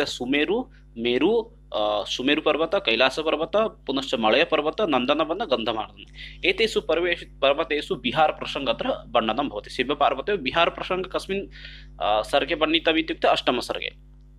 नवमसर्गः, शिवपार्वत्योः सहवासः आसीत्। तदा एव अग्निदेवः कोपतपक्षिरूपेण तयोः सहवासः सम्पन्नः कृतः। तेन पार्वती अग्निदेवम् अभिशप्तवती। भगवतः शिवस्य वीर्य अग्नेः उपरि पतितं। ततः भगवान् शङ्करस्य दर्शनं सर्वान् देवान् कार्यमास। तत्परं नन्द्युपरि आरूढ्य सन् कैलासपर्वतम् आगतवन्तौ। तत्रैव सहवाससमये तत्र अग्निदेवः एव समस्या कारयति, येन कारणेन शिवस्य सामान्यवीर्य अग्नेः उपरि पतति। अनन्तरमेव उभयोः कैलासपर्वतं प्रति आगमनप्रसङ्गः अत्र वर्णनं भवति। अग्रे आगच्छति किम्, इतः आरम्भः भवति अस्माकं कुमारऋषि इत्युक्ते कार्तिकेयस्य जन्मप्रसङ्गः एव। अस्मिन् सर्गे अग्निदेवः इन्द्रस्य सकाशे गत्वा शिवस्य वीर्यक्षेपणात् एव विषये वदति। सः वदति एव शिवस्य वीर्येण अग्नेः शरीरं ज्वलति इति। तदर्थम् अग्निदेवः गङ्गायां कूर्दितवान्, परन्तु शिवस्य वीर्य उष्णतया गङ्गायाः विद्यमानः जीवः बहिरागतवन्तः, परन्तु गङ्गा तद् धारितवती। किञ्चित् कालात् परं षट् कृत्तिकाः गङ्गायाः स्नानार्थम् आगतवत्यः। गङ्गा ताभिः वीर्यः दत्तवती, परन्तु कृत्तिकाः पतिभयेन लज्जया च एकस्य वृक्षस्य अधोभागे संस्थापितवत्यः। तेन च कार्तिकेयस्य सृष्टिः अजायतः। अतः अत्रापि भवन्तः नाम दृष्ट्वा एव अवगन्तुम् अर्हन्ति किं प्रारम्भिकसमये भवति, यदा अग्नेः उपरि वीर्यः पतति, वीर्यपतनात् परं किं भवति, अग्नि आत्मनं सन्तुष्टं कर्तुं गङ्गायां प्रविशति। गङ्गानद्यां यदा सः प्रविशति तस्मिन् समये गङ्गा अपि किं करोति, यद् वीर्य आसीत् तमपि सः स्वकीय नद्यां स्थापयितुं न समर्थः भवति। ये जीवाः आसन् ते सर्वे बहिरागतवन्तः। अतः गङ्गा अपि किं करोति, तं वीर्यमेव षड्कृतिकाः ये तत्र स्नानाय आगतवन्तः ताभ्य ददाति। ताः अपि पतिभयेन एव किं कुर्वन्ति, तमेव एकस्य वृक्षस्य अधः संस्थाप्य एव बहिर्गच्छन्ति। येन किं भवति, कार्तिकेयस्य जन्म भवति। अतः कार्तिकेयस्य जन्मप्रसङ्गः कुत्र वर्णितम् इत्युक्ते दशमसर्गे। तत् स्मरणे स्थापयन्तु, कार्तिकेयस्य जन्मप्रसङ्गः दशमसर्गे एव वर्णितम् अस्ति। परवर्तितम् एकादश सर्गः। अतः बहूनां मतं भवति, यतोहि प्रायतः 17 सर्गे भवति। दशमसर्गे नायकस्य जन्मवृत्तान्तः अस्ति। अतः बहूनां मतं भवति वास्तविकरूपेण एतस्य किं भवति, क्षम्यतां, यद् कुमारसम्भवस्य नायकः स्वयं शिवः इति। अग्रे पश्यन्तु एकादश सर्गः। अस्मिन् सर्गे कुमारकार्तिकेयः बाल्यलीला वर्णितम् अस्ति। माता गङ्गा स्त्रीरूपं धारयित्वा कार्तिकेयं च पुनश्च अत्र रक्षां करोति। कदाचित् गङ्गा पुनश्च अग्निदेवः, एतयोः मध्ये अपि कलहः भवति, एषः कस्य पुत्रः इति। परन्तु तस्मिन् समये माता पार्वती शिवदेवेन सह विमानेन गच्छन्ती आसीत्। सा पार्वती तस्य पुत्रमिति ज्ञात्वा स्वस्य क्रोडे स्थापितवती। ब्रह्मा आनन्देन कार्तिकेयस्य जन्म उत्सवं पालयति। इत्युक्ते एकादशसर्गे कार्तिकेयस्य बाल्यविषये वर्णना, पुनश्च पार्वतीद्वारा कार्तिकेयस्य प्राप्तिविषये एव अत्र मुख्यरूपेण वर्णनं भवति एव। द्वादशसर्गे तारकासुरस्य भयाकुलाः देवताः इन्द्रेण सह कैलासपर्वतम् आगतवन्तः। भगवतः शङ्करात् कार्तिकेयं याचितवन्तः। शङ्करः अपि तारकासुरस्य वधार्थं तं प्रेषितवान्। द्वादशसर्गे इन्द्रेण सह अन्यदेवानां शङ्कराय प्रार्थनाविषये वर्णनम् अस्ति। त्रयोदशसर्गे किम् अस्ति पश्यन्तु। त्रयोदशसर्गे अस्ति, सेनापतिवेशेन कार्तिकेयः मातुः पितुश्च चरणं प्रणम्य आगतवान्। कुमारः स्वर्गं दैवैः सह गतवान्। तत्र देवनदी मन्दाकिनी प्रणतवान्। ततश्च नन्दवनं दृष्टवान्। पुनः अमरावतीविषये अत्र वर्णनं भवति। ततः महर्षि काश्यपं दृष्ट्वा नमस्कारं करोति। पुनश्च महर्षि काश्यपस्य सप्ताङ्गानां नमस्कारं करोति। एवं प्रकारेण आशीर्वादप्रसङ्गे एव अत्र प्रमुखरूपेण वर्णनम् अस्ति। त्रयोदशसर्गः कस्मिन् प्रसङ्गे इत्युक्ते द्वादशसर्गे पितुः आदेशात् परं कार्तिकेयः सर्वेभ्यः प्रणम्य एव युद्धाय निर्गच्छति एव, एतस्मिन् विषये प्रसङ्गे वर्णनम् अस्ति। चतुर्थसर्गः तारकासुरार्थं विजयार्थं कुमारकार्तिकेयः विजित्वा रथमेव आरूढवान्। अयं कुमारः रथेन सुसज्जितः इत्युक्ते अत्रापि युद्धाय गमनप्रसङ्गे एव वर्णनम् अस्ति एव। पञ्चदशसर्गः कार्तिकेय पुनश्च तारकासुरयोः युद्धविषये अत्र पूर्वप्रस्तुतिनिमित्तं यत्किमपि आवश्यकं तेषु विषयेषु अत्र वर्णनं भवति। तारकासुरस्य अपि पूर्वप्रस्तुतिविषये अपि स कथं युद्धार्थं सिद्धं भवति तत् प्रसङ्गे अत्र वर्णनं भवति। षोडशसर्गः देवसेना राक्षसयोः मध्ये महायुद्धस्य अत्र वर्णनं भवति। कार्तिकेयस्य भयङ्करवर्णना अपि अत्र वर्णनं भवति एव। सप्तदशसर्गः अन्तिमसर्गः। अस्मिन् सर्गे एव सर्वे देवेभ्यः अस्त्राणि स्वीकृत्य सर्वान्ते बारुण अस्त्रेणेव तारकासुरस्य वधं करोति। इत्युक्ते एतेनैव किं भवति, सम्पूर्णकुमारसम्भवस्य एव रचनायाः समाप्तिः भवति। इत्युक्ते कुमार इत्युक्ते कार्तिकेय, तस्य एव जन्म पुनश्च तस्य विजयगाथाम् अत्र वर्णितं मुख्यरूपेण भवति। यतोहि प्रायः इदानीं केचन प्रश्नाः सन्ति, तथापि एकवारमेव सर्वेषु सर्गेषु एव सामान्यसंक्षेपेण एव एकवारं पुनश्च स्मारयामि, किञ्चित् स्मरणे स्थापयन्तु एव। प्रथमसर्गे मुख्यरूपेण हिमालयस्य पुनश्च पार्वत्याः जन्म। द्वितीयसर्गे तारकासुरात् रक्षानिमित्तं किं ब्रह्मा समीपात् एव तस्य उपायः देवाः अवगच्छन्ति। तृतीयसर्गे मदनस्य मृत्यु। चतुर्थे रतिविलापः। पंचमे पार्वत्याः तपस्या। षष्ठे पार्वती परीक्षा। सप्तमे प्रस्ताव तत्र गच्छति। किं सप्तमे तत्र शिवपार्वत्योः विवाहविषये वर्णनं भवति। पुनश्च अष्टमसर्गे तत्र उभयोः किं तत्र तदुच्यते विहारयात्रा, शिवपार्वत्योः विहारयात्रा। नवमसर्गे तत्र शिवपार्वत्योः सहवासः। पुनश्च अग्नेः उपरि तद् शिवस्य वीर्यपतनं, गङ्गा गत्वा तद् वीर्यक्षेपणम् इत्यादि विषये वर्णनं। दशमसर्गे किं भवति, क्षणमेकं, कार्तिकेयस्य जन्म इत्युक्ते कुमारस्य जन्म। दशमे सर्गे। एकादशसर्गे तस्य बाल्यलीला, पुनश्च पार्वत्याः कार्तिकेयस्य प्राप्ति। द्वादशसर्गे शङ्कराय अन्यदेवानां प्रार्थना। त्रयोदशसर्गे प्रणामसर्ग इति उच्यते, इत्युक्ते आशीर्वादसर्गः। तत्र सः सर्वेषाम् आशीर्वादमेव स्वीकरोति कार्तिकेयः। चतुर्थसर्गे विजययात्रार्थमेव प्रस्तुति। पञ्चमसर्गे युद्धनिमित्तं प्रस्तुतः, इत्युक्ते चतुर्दशसर्गे पञ्चमसर्गे पञ्चदशसर्गे प्रायः समानम् अस्ति। विजयनिमित्तं विजयरथम् एव रथम् आरोहणं करोति, पुनश्च युद्धाय सर्वेषां सिद्धतां कारयति। पञ्चदशसर्गे कार्तिकेय तारकासुर युद्धनिमित्तं प्रस्तुतविषये, पुनश्च तारकासुरस्य अपि प्रस्तुतविषये अत्र वर्णनं भवति। षोडश सर्गे देवराक्षसैतयोः मध्ये युद्धप्रसङ्ग। सप्तदशसर्गे अन्तिमे तारकासुरस्य वधः। एवं प्रकारेण तत्र प्रमुखरूपेण वर्णनं भवति एव। केचन प्रश्नाः सन्ति, सामान्यरूपेण भवन्तः अपि अत्र द्रष्टुं शक्नुवन्ति। कुमारसम्भवे कति सर्गाः सन्ति? अत्र प्रश्नः अस्ति, कुमारसम्भवे कति सर्गाः सन्ति? कुमारसम्भवस्य सर्गसङ्ख्या भवति 17 एव। एतत् स्मरणे स्थापयन्तु, कुमारसम्भवस्य सर्गसङ्ख्या भवति 17 सर्गाः अत्र सन्ति। अस्ति उत्तरास्यां दिशि देवतात्मा इति कस्य महाकाव्यस्य प्रथमश्लोकस्य प्रथमपादम् उच्यते? अस्ति उत्तरास्यां दिशि देवतात्मा हिमालयो नाम नगाधिराज। एतद् वाक्यं प्रमुखरूपेण कुमारसम्भवस्यैव वाक्यं भवति। परवर्ती अस्ति, कार्तिकेय जन्मप्रधानं महाकाव्यम् अस्ति। कार्तिकेयस्य जन्म सम्पर्कीय महाकाव्यं किम् अस्ति? तदुच्यते कुमारसम्भवम्। चेत् मेघदूतस्य रचनाकारः भवति अथवा तस्य रचयिता भवति महाकवि कालिदास इति।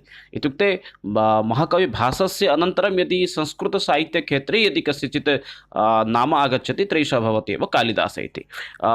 सदारम्भे एव किं भवति, भासस्य 13 नाटकानि प्रसिद्धानि भवन्ति, तदनु कालिदासस्य एव समयः आगच्छति एव।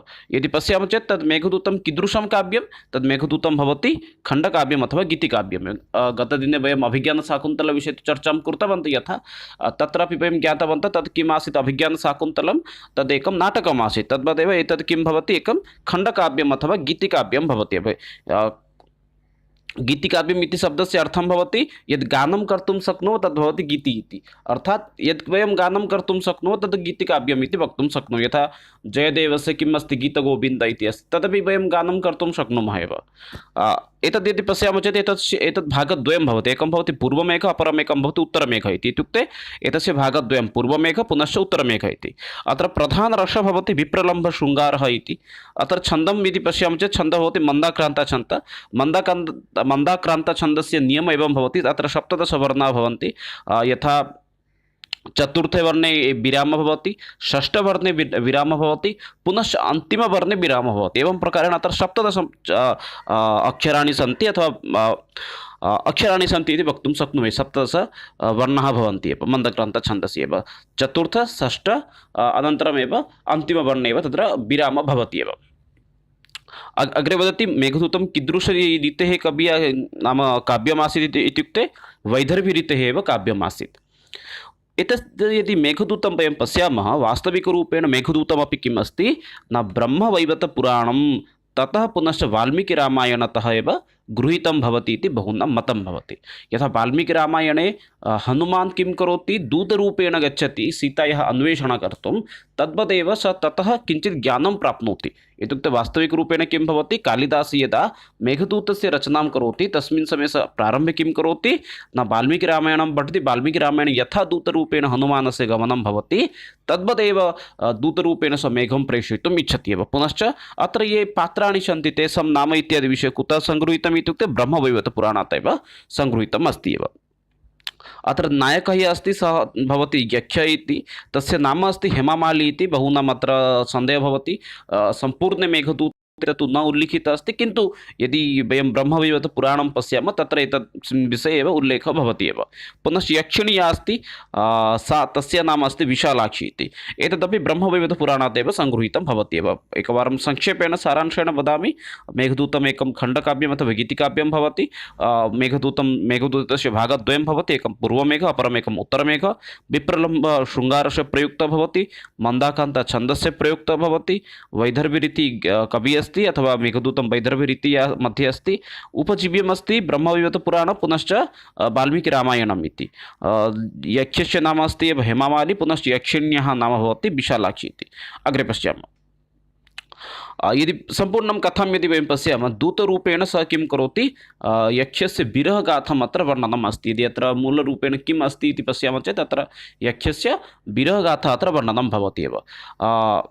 मेघदूतस्य उपरि एव किं भवति, मेघदूतसन्दर्भे प्रायः 50 अधिकाः टीकाः एव नाम लिखिताः सन्ति एव। जर्मन् विद्वान् मैक्स् मूलर् एव सदारम्भे एव किं तत् जर्मन् भाषया एव किं तस्य करोति, जर्मन् भाषया पद्यानुवादं करोति, पुनश्च यः स्वेट्स् महोदयः अस्ति सः जर्मन् भाषायां गद्यानुवादं करोति। एतत् स्मरणे स्थापनीयं, मैक्स् मूलर् एव एतस्य पद्यानुवादः, पुनश्च स्वेट्स् महोदयः जर्मन् भाषया एतस्य गद्यानुवादं करोति। अग्रे इतोपि किं वदति, एतस्य अङ्ग्रेजी अनुवादं यदि पश्यामः चेत् आर्थर् रैट् पुनश्च ए.जी. रुक् एते महोदयद्वयमेव एतस्य अङ्ग्रेजी अनुवादं कुर्वन्ति पद्यानुगुणमेव। हिन्दीभाषा एतस्य प्रायः 6 अनुवादः भवति, ओडियाभाषा एतस्य अनुवादद्वयमेव भवति एव। किं तस्य नाम विस्मरामि, तद् राधानाथ किमपि अस्ति, राधानाथ राय तु नास्ति, अपरः एकः जनः अस्ति, स एतस्य पद्यानुवादं सम्पूर्णरूपेण कृतवान् एव। खेमेन्द्रः कालिदासस्य मन्दाक्रान्तछन्दस्य एव प्रशंसां करोति, तदर्थमपि एकं वाक्यमपि सः अत्र लिखति, सुबुसा कालिदासस्य मन्दाक्रान्ता विराजते। अत्र कुत्र लिखितमस्ति इत्युक्ते खेमेन्द्रस्य सुब्रततिलक इति अस्ति, तत्रैव एतद् उल्लेखः भवति, सुबुसा कालिदासस्य मन्दाक्रान्ता विराजते। अग्रे पश्यामः, मेघदूते यदि वयं पश्यामः चेत् अत्र मुख्यरूपेण केचन अलङ्काराः सन्ति, यथा उपमा अलङ्कारः, उत्प्रेक्ष्य अलङ्कारः, रूपक अलङ्कारः इत्यादीनाम् अलङ्काराणाम् अत्र सम्यक् प्रयुक्तः भवति। किन्तु यदि छन्दं पश्यामः चेत् एकः एव छन्दः अस्ति, सः छन्दः भवति मन्दाक्रान्तछन्दः इति। डॉक्टर कीथ महोदय मेघदूतं किं करोति, शोकगीतम् इति एकं वदति एव, एतदपि स्मरणे स्थापनीयं। तद् मेघदूतं डॉक्टर कीथ महोदय मेघदूतं किं वदति इत्युक्ते शोकगीतम् इति वदति। इतोपि यदि पश्यामः चेत् मेघदूते वयं शोक अथवा करुण इत्यादीनां तु पश्यामः एव, अत्र विरहविच्छेदस्य भवति, पुनश्च विप्रलम्भस्य अपि गीतं भवति, एतदपि वक्तुं शक्नुमः एव। अतः अत्र विप्रलम्भशृङ्गारस्य प्रयुक्तः भवति इति बहूनां मतम् अस्ति एव। अत्र प्रमुखपात्राणि यदि पश्यन्ति चेत् यक्षः भवति, यस्य नाम अस्ति हेमामाली, यक्षिणी अस्ति विशालाक्षी, मेघः अस्ति, यः मेघः एव भवति, पुनश्च कुबेरः अस्ति, यः यक्षाधिपतिः भवति एव। एते अत्रैव मुख्यपात्राणि सन्ति। अन्ये सामान्यरूपेण स्थानानि ये सन्ति, विहङ्गाः सन्ति, एते सर्वे अत्र तथा एतेषां विषये उल्लेखः नास्ति। प्रमुखरूपेण यक्ष पुनश्च मेघ एतयोः विषये अत्र वर्णनं भवति एव। अग्रे अस्ति पश्यामः, संस्कृतगीतिकाव्यानाम् आदिग्रन्थकारः भवति महाकवि कालिदासः, इतः पूर्वं गीतिकाव्यानां रचना न आसीत् एव। अग्रे अपि अस्ति दक्षिणवर्तनात् पुनश्च मल्लिनाथ मेघदूत लेखितुम् एव किं रामायणतः प्रेरणां प्राप्तवन्तः इति मतम् अस्ति एव।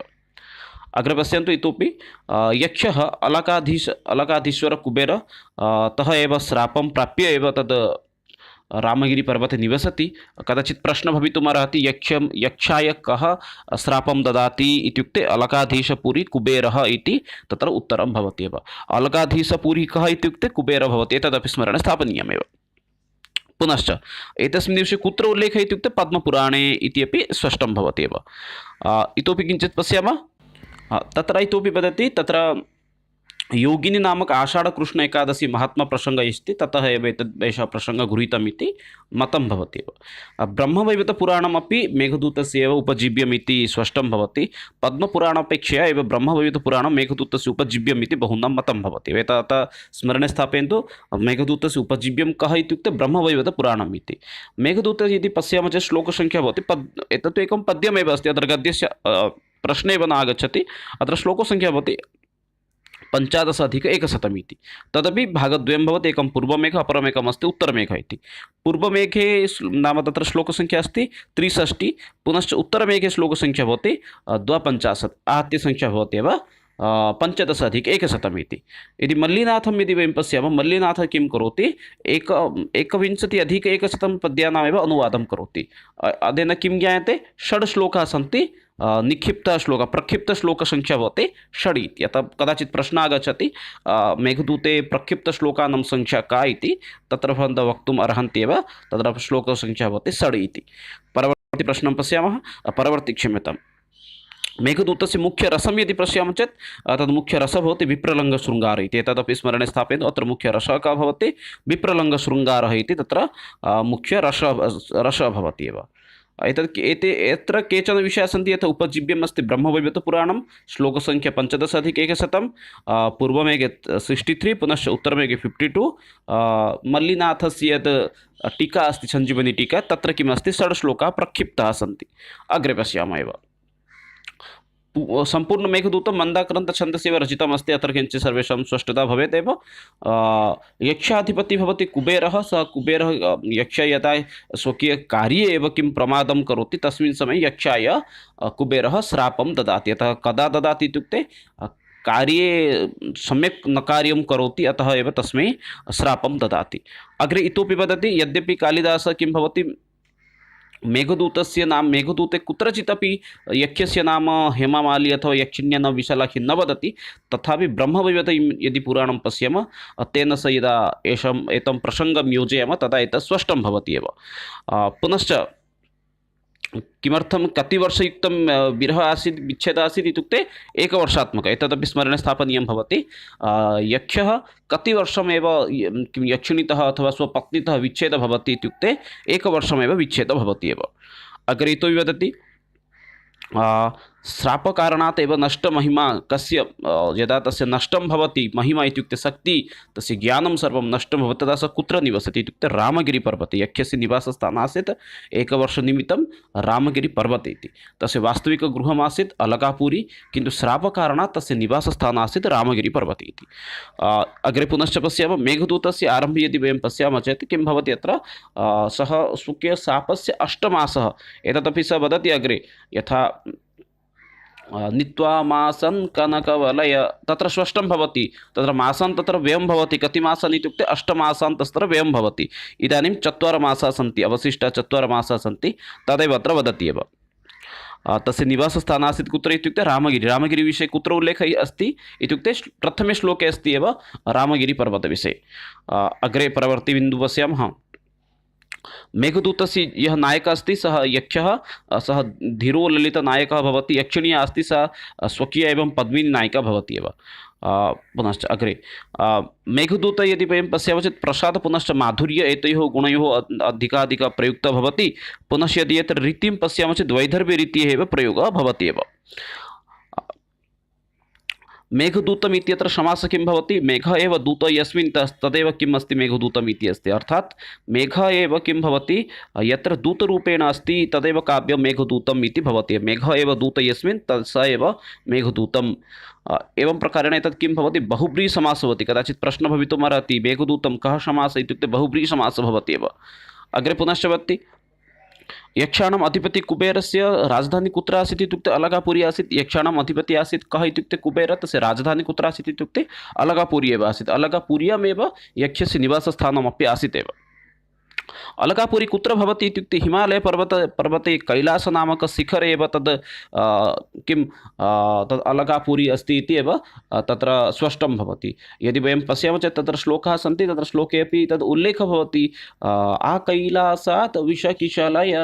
श्लोकसङ्ख्यां किञ्चित् न स्मरामि, किन्तु तत्र एतेन किं ज्ञायते आकैलासात् कैलासपर्यन्तं गमिष्यन्ति। के गमिष्यन्ति इत्युक्ते वलाकविहङ्गाः गमिष्यन्ति। क्षम्यतां राजहंसः तत्र गमिष्यन्ति आकैलासपर्यन्तं। यतोहि ते मानोत्सुकाः मानसरोवरं गन्तुम् इच्छुकाः सन्ति। अतः तेनैव ज्ञायते। तत्रैव पुनः वदति ते सहायः भविष्यन्ति इत्युक्ते मार्गे सहायः मेघस्य के भविष्यन्ति इत्युक्ते राजहंसाः भविष्यन्ति।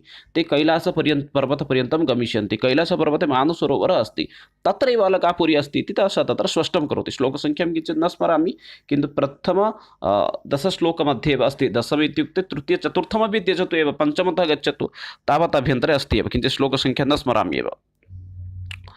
रामगिरिपर्वत यदि विषये पश्यामः चेत् मल्लिनाथ पुनश्च बहूनां मतं यद् भवति तत् चित्रकूटपर्वतम् इति बहूनाम् एव मतं भवति एव।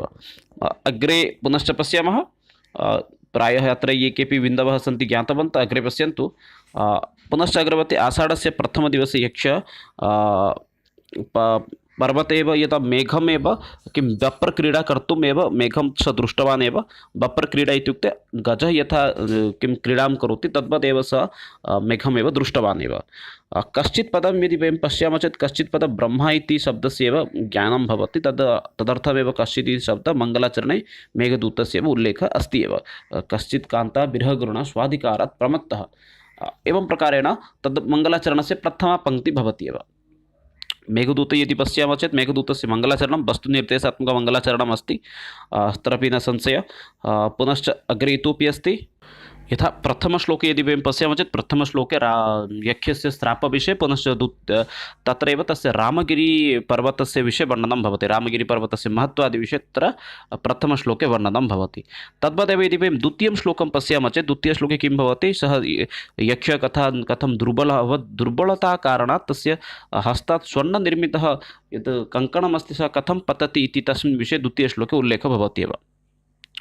अग्रे पुनश्च स्वकीयं कुशलवार्ताम् एव सः प्रेषयितुम् एव मेघं किं करोति, एव पुष्पगुच्छेन तत्रैव पुष्पेण गुच्छेन एव किं करोति, तमेव निवेदनं करोति। तत्र यक्षस्य मेघाय प्रथमं शब्दं किम् आसीत् इति कदाचित् प्रश्नः भवितुम् अर्हति। यक्षस्य मेघाय प्रथमशब्दम् आसीत् स्वागतम् इति। कथं स्वागतं करोति इत्युक्ते पुष्पगुच्छेन, तत्रैव यानि प्रस्फुटितानि पुष्पाणि सन्ति तैः पुष्पैः एव सः किं करोति, यक्षस्य स्वागतं करोति एव। अग्रे इतोपि पश्यामः एव, पुष्प अर्घ्यैः एव तस्य स्वागतं करोति। कुत्र करोति इत्युक्ते कुटुचकुसुमैः इति, कुटुचार्थ आश्रमस्य कुसुमैः एव करोति इति तत्र भवति एव।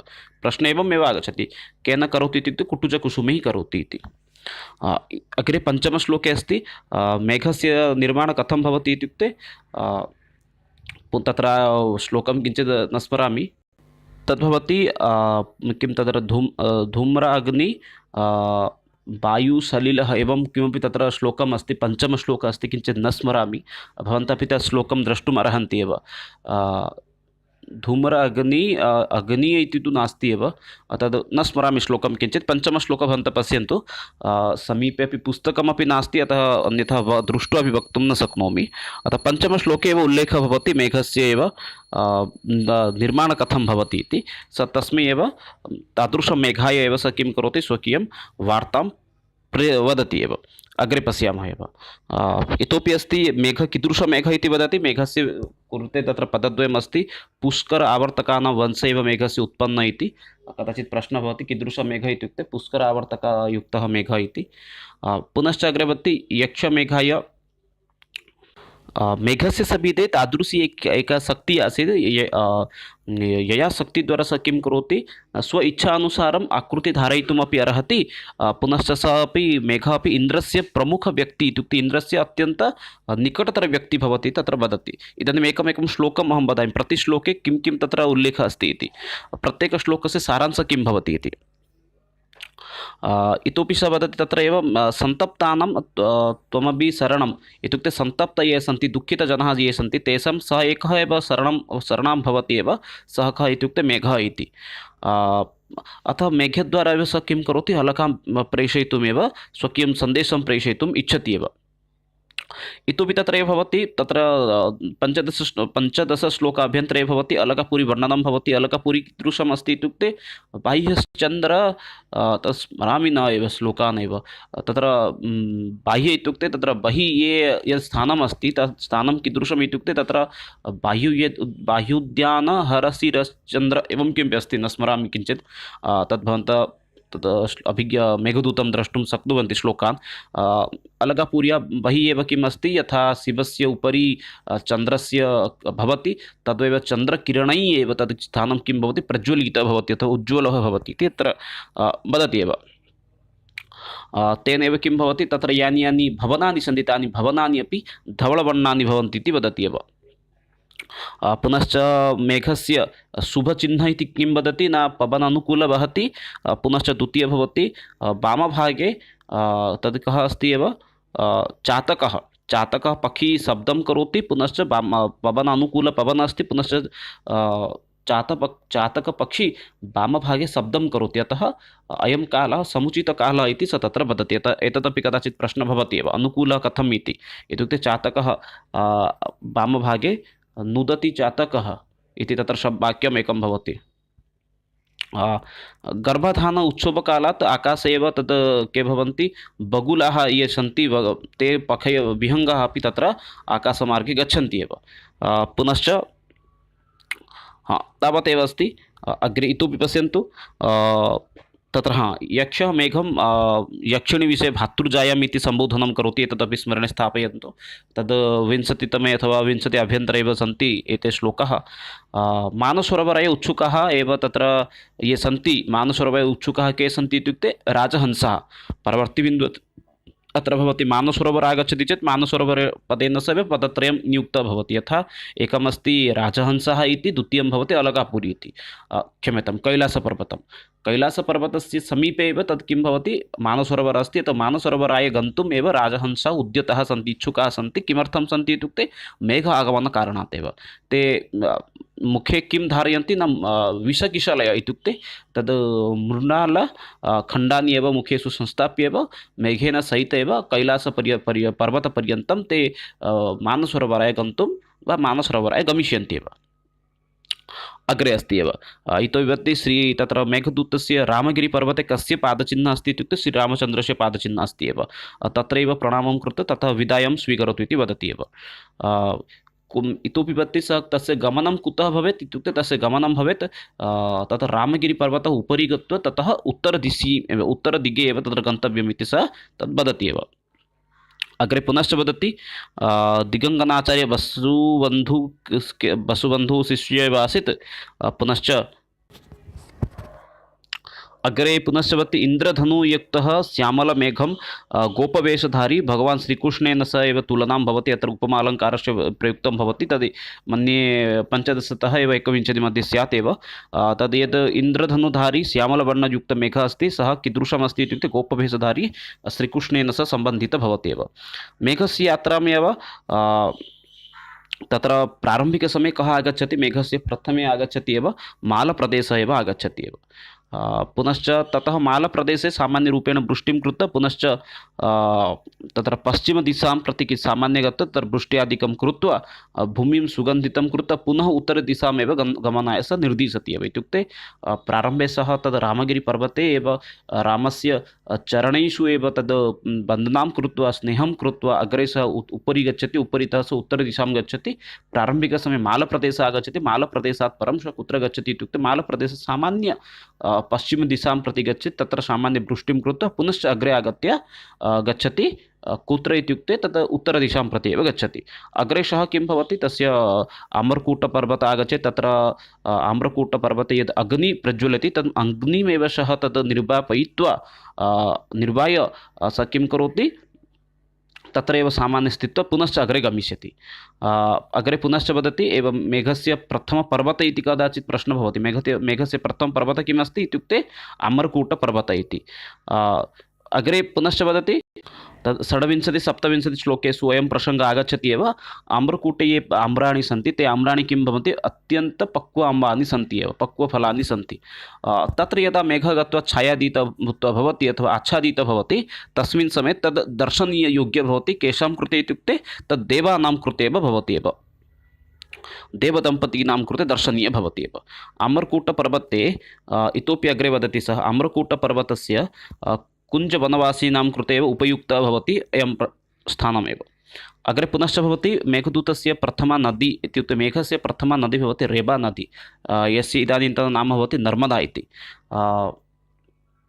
यः खलु यद् नर्मदा अथवा रेबा नदी अस्ति, नद्याः तद् उद्गमस्थानं भवति विन्ध्यपर्वते इति। इत्युक्ते प्रथमप्रदेशमस्ति मालप्रदेशः, पर्वतः भवति आम्रकूटपर्वतः, प्रथमा नदी भवति रेबा नदी अथवा नर्मदा नदी।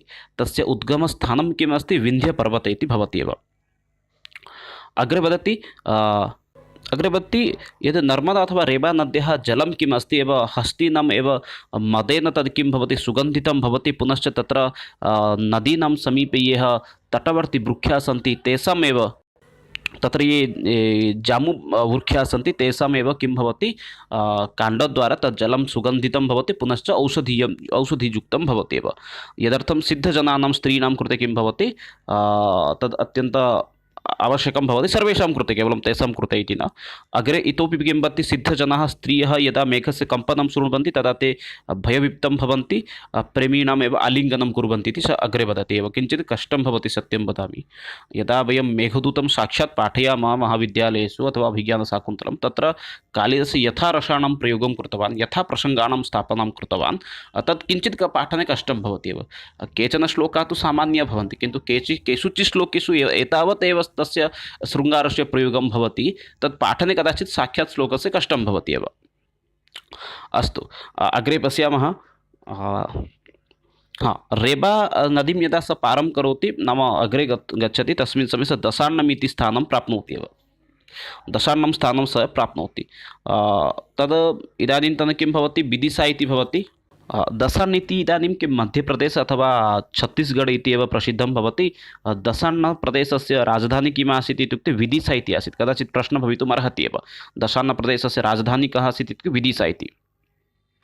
दशार्ण इति शब्दस्य अर्थं किं, दशदुर्गों का प्रदेश, दशदुर्गाणां प्रदेशः एव भवति दशार्णः इति। विदिशा प्रदेशे अथवा विदिशा तस्य राजधानी का नदी आसीत् इत्युक्ते वेत्रवती नदी आसीत्। एतदपि स्मरणे स्थापयन्तु।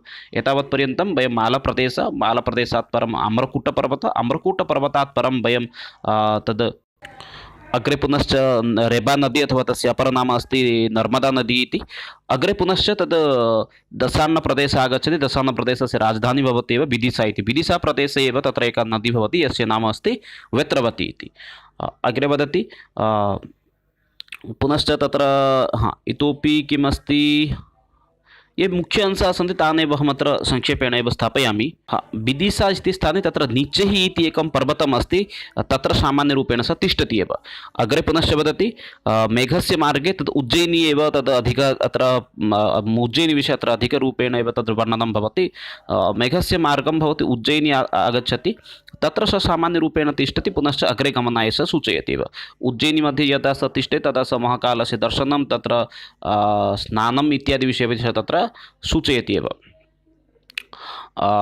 तत् उज्जयिनी मध्ये यदा स गच्छति तत्र निर्विन्ध्या नामकं नदी अस्ति, तत्रापि किञ्चित् मेलनाय अपि स सूचयति। अग्रे सः किं करोति, तद् उज्जयिनीतः अग्रे सः किं नदी आसीत्, अन्तिमा नदी आसीत् निर्विन्ध्या इति। निर्विन्ध्य नदीतः स अग्रे किं करोति, निर्विन्ध्य नदीं पारं कृत्वा स सिन्धुं नदीं प्रति गच्छति। तत्र सिन्धुनदी किं भवति, यदा स मेघं प्राप्नोति तस्मिन् समये स किञ्चित् दीर्घं भविष्यति, यतोहि स सिन्धुनदी किम् अस्ति, मेघं त्यक्त्वा सा कृशा जाता। इदानीं मेघं प्राप्य सा किं तद् बृहत्काय भविष्यति एव। अग्रे पुनश्च किम् आगच्छति, अवन्ती इति स्थानम् आगच्छति। अवन्ती मध्ये वश्यराज उदयनः अस्य कथा सर्वे वृद्धजनाः जानन्ति इति वदति एव। पुनश्च अग्रे इतोपि वदति उज्जयिनी, तत्र उज्जयिनीमेव देदीप्यमान स्वर्ग इति अपि, अर्थात् स्वर्गस्य कश्चन अंश इति वदनं तत्र वदन्ति। पुनश्च उज्जयिन्याः अपरनाम अपि विशाला इति अपि तत्र उल्लेखः भवति एव। अग्रे पुनश्च वदति किं, सिप्रा नदी विषये। सिप्रा नदी अग्रे आगच्छति। अग्रे वदति वायु किं करोति, सिप्रनद्याः तत् किम् अनुकूलं भवति, अतः सिप्रनदी अग्रे आगच्छति। पुनश्च उज्जयिनी यद् विपणिम् अस्ति तदपि अत्यन्तं विशालकायम् अस्ति इति तस्मिन् विषये वदति। पुनश्च महाराज प्रद्युत्, पुनश्च वासवदत्ता, यथा महाराज प्रद्युतस्य पुत्री, क्षम्यतां, प्रद्युतस्य पुत्रीं वासवदत्ताम् अपहरणं विषयं कः करोति, वासवदत्ताम् अपहरणं कः करोति इत्युक्ते उदयनः करोति। वासवदत्ता कस्य पुत्री भवति इत्युक्ते प्रद्युतस्य पुत्री भवति। यम् उदयनः किं करोति, तद् अपहरणं करोति। अग्रे इतोपि किञ्चित् अस्ति, प्रायः समाप्तेः सन्निकटं भवति। सम्पूर्णं मेघदूतं यतोहि वयं चर्चां कुर्मः, अतः किञ्चित् बहुकालः आगच्छति एव। मेघ उज्जयिनी इति किं भवति, तत्र यद् छत्राणि भवन्ति तत्र सामान्यरूपेण रात्रिव्ययं कर्तुं स वदति। तदनन्तरं सः किं करोति, अग्रे पुनश्च गमनाय सूचयति एव। तत्र अग्रे पुनश्च गम्भीरा इति नदी आगच्छति। ज्ञातस्वादो बिभृतजघनां को विहातुं समर्थ इति तत्र प्रसिद्धं सूक्तिः अपि अस्ति गम्भीरनदीविषये। अग्रे पुनश्च भवति देवगिरिविषये। देवगिरि तत्र निवासिका अस्ति इत्युक्ते स्वामी कार्तिकेयः भवति देवगिरिपर्वते यः निवसति, तस्य वाहनः भवति मयूरः। तमपि स्कन्दभगवान् अपि तद् कथ्यते एव। अग्रे अपि भवति, अग्रे महाराज रन्तिदेव यस्य रूप तत्र चर्मवती नदी भवति, तद् चर्मवती नदी इति आगच्छति। चर्मवती नदीं यदा सः पारं करोति, अग्रे सः दशपुर इत्यस्य एव स्त्रीणाम् उत्सुकताविषये उल्लेखः भवति। पुनश्च दशपुरतः सः अग्रे गत्वा ब्रह्मवर्तप्रदेशमेव प्राप्नोति। यत् ब्रह्मवर्तप्रदेशं महाभारतस्य किं तद् युद्धभूमि कुरुक्षेत्रम् एव तद् दर्शयति। पुनश्च बलराम महाभारतात् युद्धे विमुखः भवति। तस्य पत्नी रेवत्याः किं चक्षुषा एव उपमा सरस्वती। तत्र पुनश्च लाङ्गळि इति शब्दः बलरामस्य कृते एव उल्लेखः भवति एव। किञ्चित् शीघ्रं समापयामः एव। सरस्वती नद्याः यद् जलं भवति तद् अत्यन्तं पवित्रं भवति, किन्तु तत् किं भवति, श्यामवर्णः भवति एव। अतः सः किं करोति, बलरामः तस्य जलम् एव पीतवान्। अग्रे सः पुनश्च कुरुक्षेत्रम् इदानीं प्राप्नोति। कुरुक्षेत्रतः अग्रे एव कनकनलपर्वतः भवति, यत्र पार्वत्याः उपहासं कृत्वा गङ्गानदी वहति इति वदति एव। अग्रे गङ्गायाः कृते जह्नुकन्या इति अपि शब्दस्य अत्र प्रयुक्तं भवति एव। कनकनल हरिद्वार समीपवर्ती एव तत्र स्थानं भवति। पुनश्च मेघम् एव तद् हरिद्वारम् इत्युक्ते प्रायः तद् हिमालयस्य समीपे एव अस्ति इति इदानीं दर्शयति एव। हिमालयं प्रति यदा सः गच्छति, तत्र किं भवति, शिवः भवति। शिवः किं करोति नाम, यद् तत्र किं भवति, तत् कादुवं भवति, तं तादृशमेव शोभमेव प्राप्स्यति। अग्रे पुनश्च हिमालयपर्वते पुनश्च तत्र मेघः सर्वम्भानां किं तद् दृष्ट्या एव तद् नष्टं भविष्यति। अग्रे पुनश्च हिमालयपर्वते शिवस्य चरणेषु एव सिद्धजनानां पूजां कुर्वन्ति, तेषामेव परिक्रमामपि कुर्वन्ति।